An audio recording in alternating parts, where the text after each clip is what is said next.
Good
evening, everybody. Welcome to episode 8 of Pats Nation Nightly.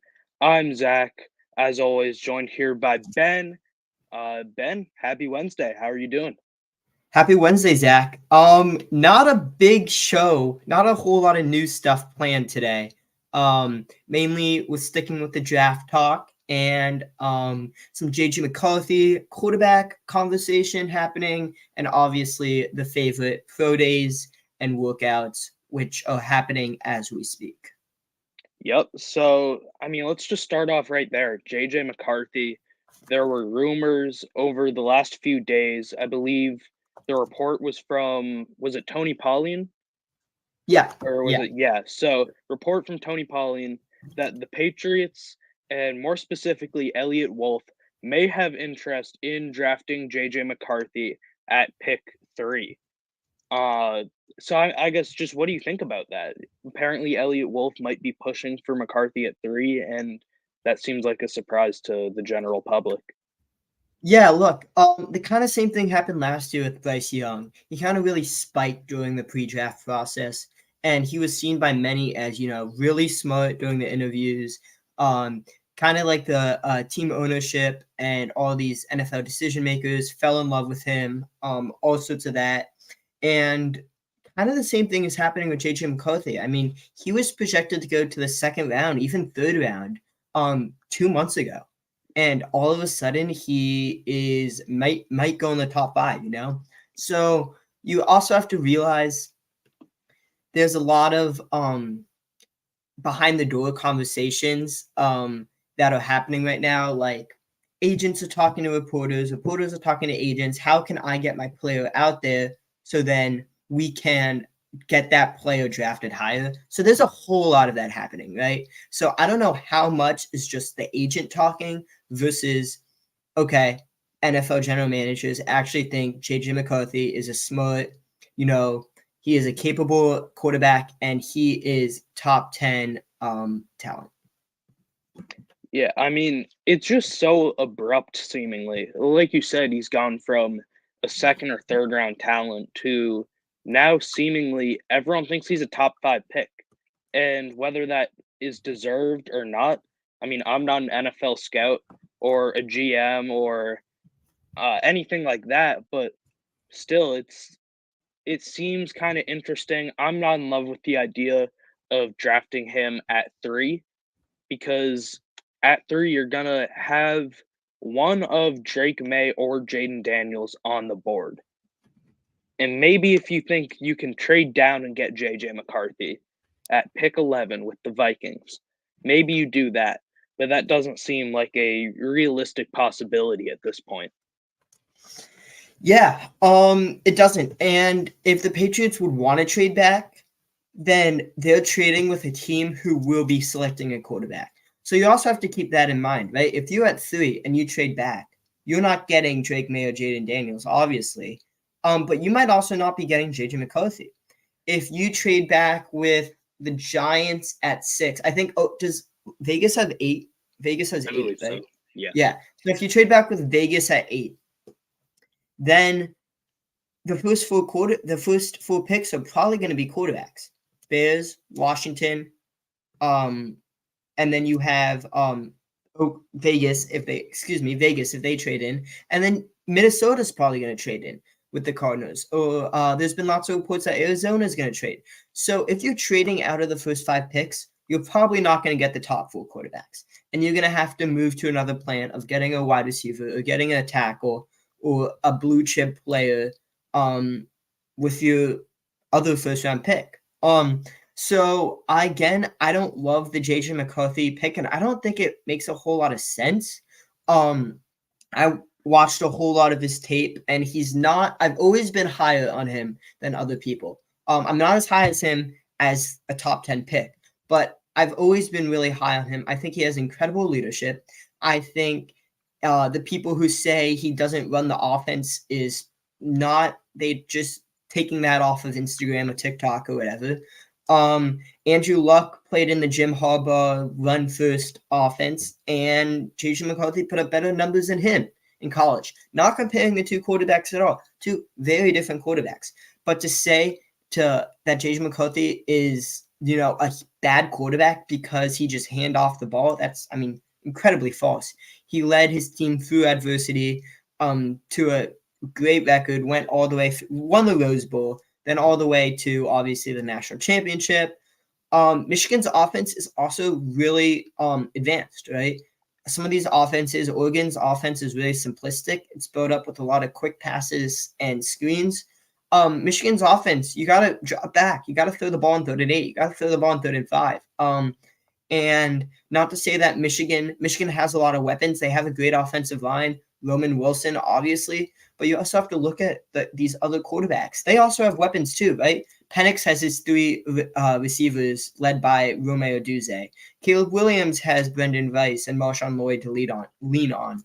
You have Drake May with Devontae Walker. You have Bo Nix with Troy Franklin, right? So all these top quarterbacks have their talent. So that's not a good reason to excuse JJ McCarthy. I think if I was a GM, I would pick him within the 10 to 17 range. So basically where the Broncos are right now. And I don't think that's a terrible pick for them. And do you think that 10 to 17 is like having that type of grade on him? Do you think that is strictly based off of his talent and skill set and all of that? Or does that also factor in the fact that he's a quarterback and quarterbacks go for a premium for you? It's both. It's a quarterback first league, right? You need your quarterback. And after JJ McCarthy, if I'm being honest, there's not a whole lot of great quarterbacks. Great as in, start day 1, lead your team to the Super Bowl. Caleb Williams can do that, right? Drake May and Jaden Daniels in the right situation can be that guy. That is why they are going where they're going, right? I don't know, right, if Mike Penix can do that yet. I don't know if Bo Nix can do that yet, right? So after, not saying JJ McCarthy can do that, but after JJ McCarthy, there's a drop-off. Not a huge drop-off, just a drop-off. I think Spencer Rattler and Penix, and probably Nix too, but I think he's going to be below where a lot of people are thinking, are going to go in the late day 1, day 2. I don't think any of those 3 guys get out of day 2. I think when you go to day 3, you start seeing guys like Joe Milton go off the board. Even Michael Pratt might go off the board. Just some big Power 5 quarterbacks that are not at the top of the class this year. And Gerard Mayo said it himself as well over at the coaches meeting when he was being interviewed. He mentioned how at first when he was beginning his draft prep, he looked at this year's quarterback class and he said, "Oh, there's a big 3. There's Caleb Williams, there's Drake May, there's Jaden Daniels." Then once he started watching more of the film and learning more about the players, he's added JJ McCarthy to that conversation of, oh, maybe it's a big 4. So yeah, like you said, there is a drop off after those 4. Yeah, and sticking with draft talk just a little bit more. If you get quarterback, like we're saying at 3, which you should do, which I'm advising you to do with everything, I think we've been going back and forth, tackle or wide receiver. What do you get in round 2? I think you go tackle the more I look at it. Just because tackle right now is there's a lot of top guys. There's a ton of top guys that are really good, led by obviously Fuga and oh my gosh, I'm blanking. Olu, All Fatanu, Olu, Gaiden. all those guys, Yeah. right? And then you get some like wild cards, right? Like Patrick Paul and Jordan Morgan. After about maybe 8 or 9 tackles, I want to say, there's a little bit of a drop off. As opposed to the receivers, which I don't know if anyone can tell the difference between Lad McConkey, Troy Franklin, um, Keon Coleman. I don't want to throw Brendan Rice in there, but even Brendan Rice, Ricky Pearsall, Johnny Wilson, like all those receivers are kind of grouped together, and can stretch out more than those tackles can. So if you can always trade back in, right? But I would attack tackle at number 2. Yeah, I mean, I think those receivers that you mentioned, they're all very different players, but they're all kind of clumped into the same caliber group where one might drop or two might drop. There's less of a drop off of receiver talent than there is at offensive tackle. And I Yeah, guess moving on now, 30 visits. We had 2 break yesterday, I believe. One of them, I was told that I don't know if it's Darrell or Daryl. I'm gonna go with Daryl Simpson, offensive tackle from Tulsa, has a 30 visit meeting scheduled with the Patriots. Simpson played 24 games with Tulsa, 15 he started in, and last year he, I believe, started in 12, and they were all at right tackle. But I think he is someone who could make that transition. And yeah, I mean, what do you think about that? Transferred from Oklahoma to Tulsa and now having a 30 visit with the Patriots. yeah. So I like how you said 30 visit, right? That's kind of what I've been stressing here. It's not the top 30 players that are available or the top 30 players the Patriots seen, like on their list, right? And I know you alluded to that in a tweet. These are players that could be undrafted free agents, ranging from first round picks to undrafted free agents. So Simpson's a guy who I really like, has a lot of good tape out there, very versatile on the line, strong hands, definitely a fluid guy, can run, be athletic, get to the second level, all the things that you need in an offensive lineman. Do I think he could be a premium pick? No, right? But this is someone who could come in and work with Okafor A core to four? go for. Sorry about that. A go for right, and maybe after a couple games, if the Patriots don't get that tackle with when the second round pick, maybe Simpson's a guy who can come in and surprise a lot of people. He's definitely versatile. And the 30 visits doesn't necessarily mean they're going to draft a player. More often than they do end up drafting that player, but it's like they just want more time. I know, like you were saying, Sione Vaki was the Patriots was impressed with Sione Vaki, right? And that's a player who I was really surprised who wasn't brought in for a top 30 visit, but I was told, like the Patriots was so impressed with Vaki at his pro day, there was just no need to bring him in for a 30 visit. So, but I really do like Simpson. Yeah, and again, I really can't stress it enough because I had multiple replies on my tweet breaking that news of Simpson having the 30 visit of why are the Patriots bringing in XYZ players who aren't going to go. The Patriots need talent. Why are they taking this projected day 3 pick or things of that nature? I want to put this out there. You can only draft so many players in the first round or first 2 rounds, first 3 rounds. You're not going to draft the top 100 guys. So you're not going to draft like all of the best guys in the draft. You have to kind of spread out your 30 visit um your 30 visits. That's all I got to say with that specific part. So, yeah, just please everybody have an open mind with all of the 30 visits because those can go those can be Drake May, Jaden Daniels, or it could be an undrafted free agent, like you said. Yeah. So the Patriots have 5 officially reported top 30 visits, excluding the top quarterbacks with Jaden Daniels. I'm told they actually have more top 30 visits, but the players are still working through the details on that.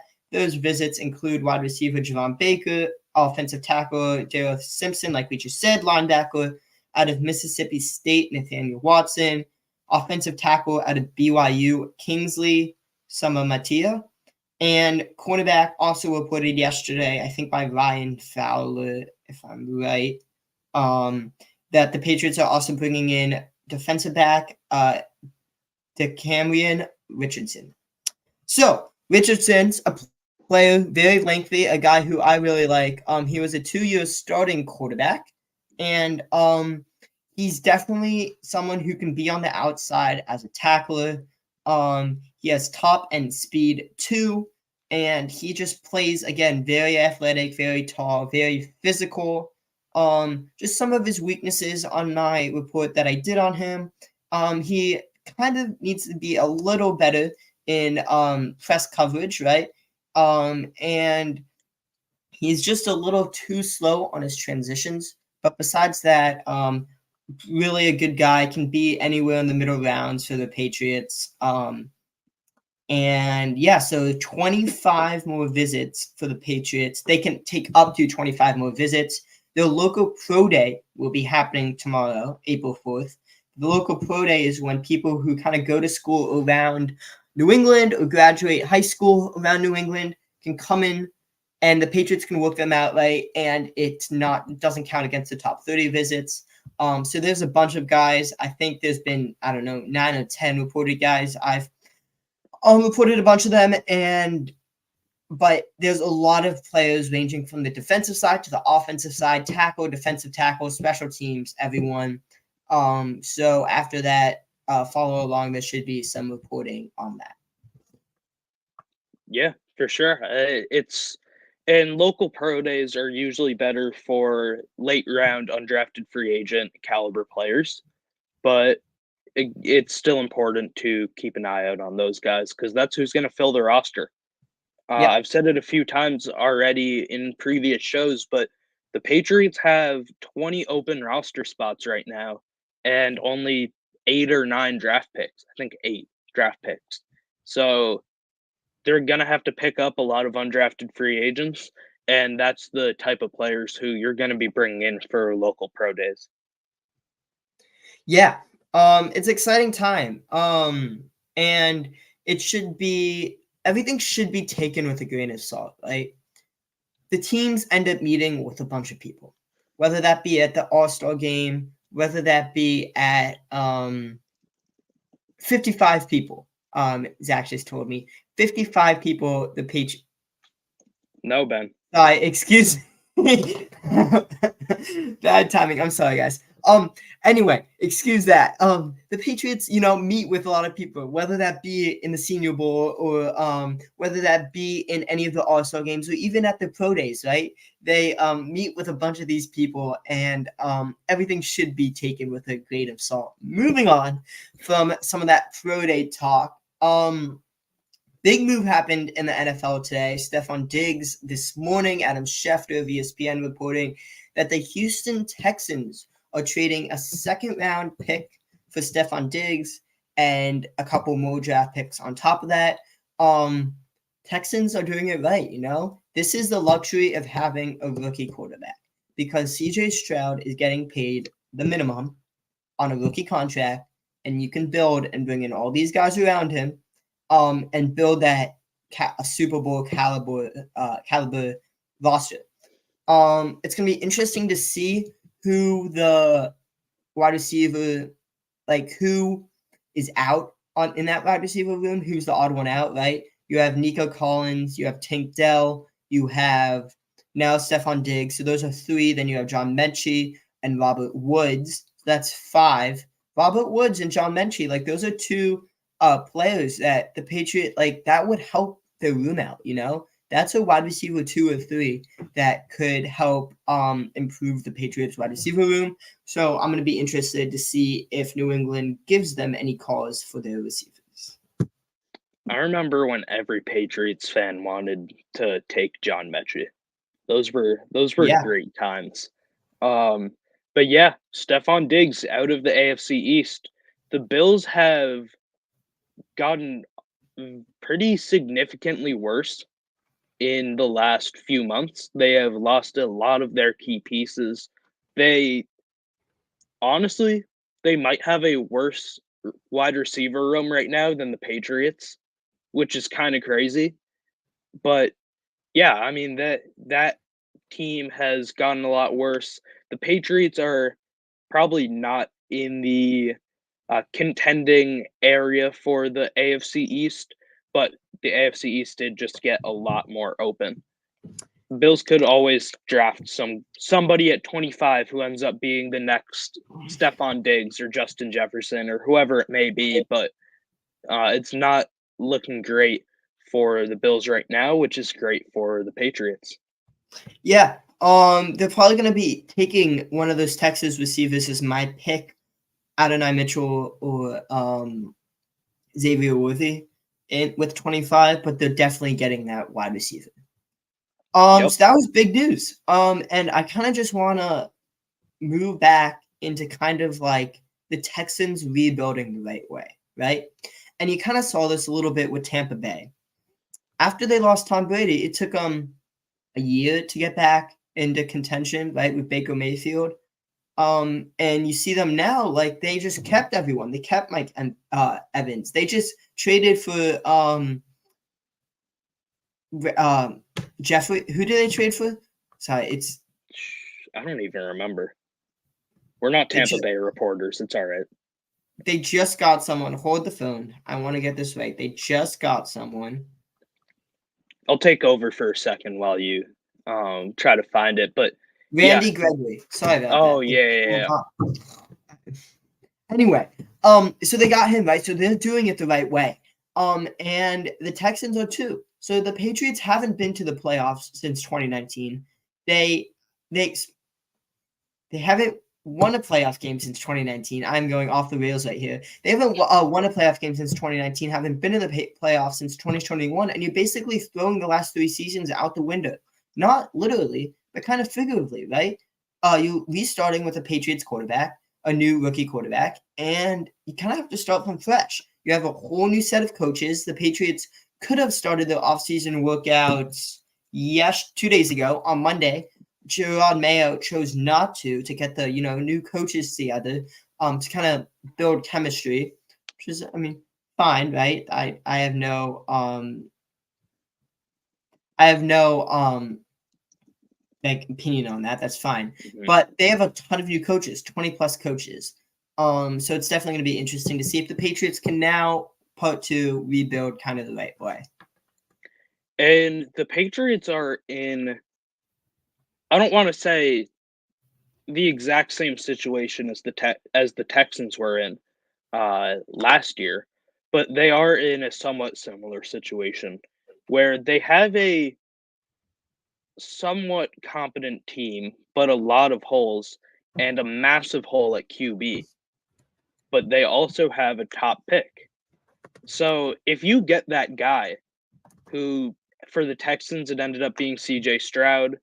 For the Patriots, probably will either be Drake May or Jaden Daniels, could be JJ McCarthy, or they could decide to just stray away from a QB. But ideally, they go QB and they get their guy. And now it's, he succeeds and you just build around him. Like you had said earlier, a rookie QB isn't a big commitment on the salary cap. So you're able to go out there and trade for your Stephon Diggs or trade for, I'm trying to think of other big receivers who have gotten moved, like your AJ Browns or other top tier receivers who got moved to teams who had successful quarterbacks on a rookie contract. You have more of a freedom. Your championship window kind of starts there, and hopefully that'll happen soon with the Patriots with their next quarterback. And that's how you set them up to succeed.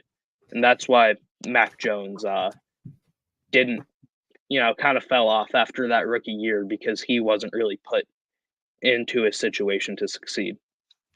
And that's the coach's fault. And not to point the blame on someone, but one of those coaches was former offensive assistant, special teams assistant to the head coach, whatever you want to call him, a man of many names, Joe Judge, who today is leaving to the SEC to go coach at Ole Miss. Zach? Yeah, I mean, he is definitely one of the Patriots coaches of all time. He is one of them. He coached here one time, or I guess two times. Started out as a special teams, or I guess rose to stardom as a special teams coordinator. Went to the Giants as a head coach. Went downhill from there. Had not a great stint with the Giants, and then came back as a everything. Yeah, he was his first year back. He was like the sidekick to Matt Patricia on offense, and then he was Belichick's sidekick. After that, he was the assistant to the head coach. So, it didn't seem likely that he would be back.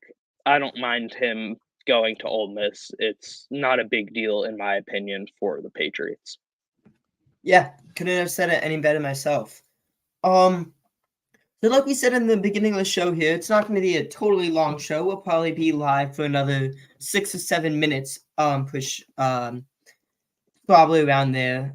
So moving kind of back to the draft, right? Because that's all we can talk about right now. We've talked about a successful draft. We talked about what the Patriots should do. What should the Patriots not do? So kind of a little twist. What would the Patriots have to do with that third overall pick, trade up, trade back, whatever, for you to go, wow, Elliott Wolf's job should be in some serious jeopardy?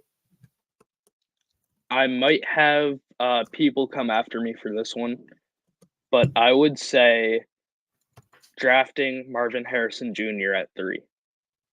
Because there are, in my opinion, you need a quarterback way more. You need an offensive tackle way more. And if you don't feel confident with the quarterbacks, you need to just trade down because you're going to get a haul if you do that. Marvin Harrison Jr. is, and this term gets thrown around, and everybody seems to use it, but Marvin Harrison Jr. really is a generational prospect. I'm not going to take that away from him, but I don't think it would make sense for the Patriots to take him that high just with the other holes on the team. So that, I mean, I don't know if it would be a failure. I'm not gonna sit down on draft night and cry myself to sleep because the Patriots took Marvin Harrison Jr. if that happens. But it just isn't the best idea in my opinion. And then after that, I mean, probably just reaching on players, and it's kind of tough to say because the Patriots have so many holes that it is kind of hard to make a bad pick just positionally. But I guess just reaching on players who you could get later would maybe be a failure. I'm not even sure if that would be. I think there's a scenario where the Patriots could trade out of the first round, or not even trade out of the first round, trade back 15 picks. I think trading back 15 picks, unless you are getting an absolute haul, and I mean more than 3 first-round picks, then I think that would be a big failure, right? Because I'm okay with the Patriots trading back to 8 or 9, getting Romeo Duse or Malik Neighbors Marvin Harrison Jr. or Joe Alt, one of those players in that range, and then you get the quarterback next year. We don't know a whole lot about the quarterbacks yet, but it's going to be another good rookie class. You have Shedeur Sanders out of Colorado. You have a bunch of quarterbacks. You obviously have Texas's Quinn Ewers. So you could get that rookie quarterback next year. Yeah, I actually don't think that next year's quarterback class is that great.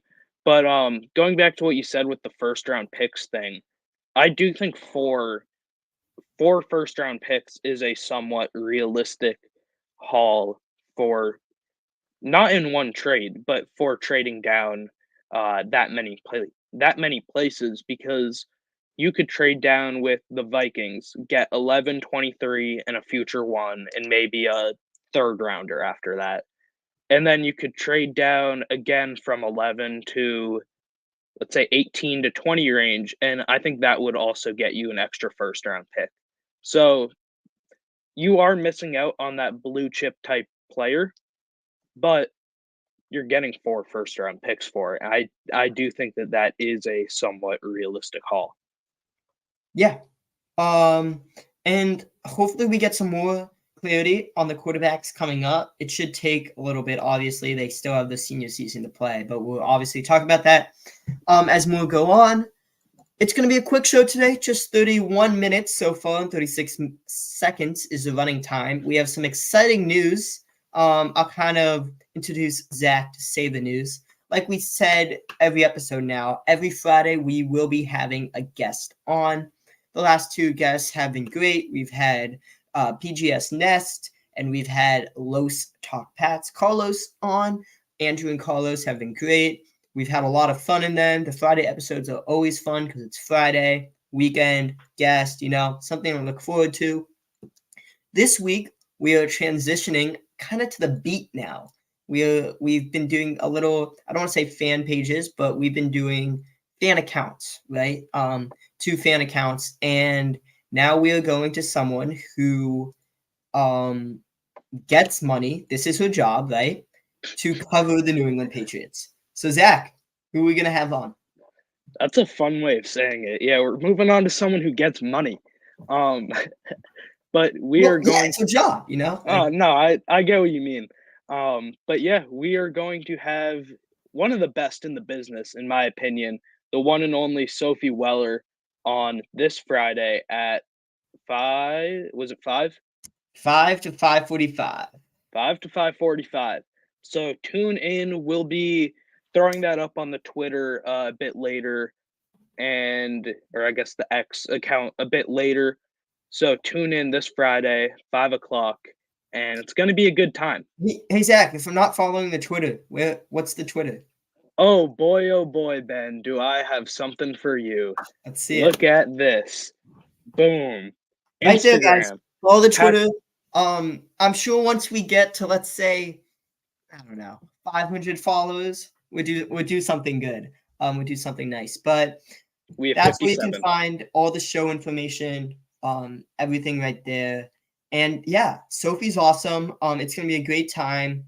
If you have any questions, like always, you can reply to one of our tweets. You can DM us. You can message us, whatever you want, and we will get you question answered on the show.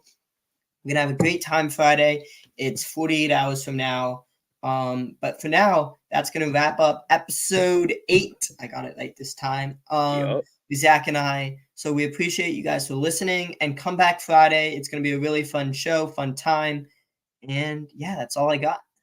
Yep, Pats Nation Nightly on Instagram. We haven't posted on there, but we will at some point. And Pats Nation Night on X. So thank you all for listening, all 76 of you in here right now. Thanks for tuning in, and we'll see you guys on Friday with Sophie. Have a great night, you all. Thank you, guys.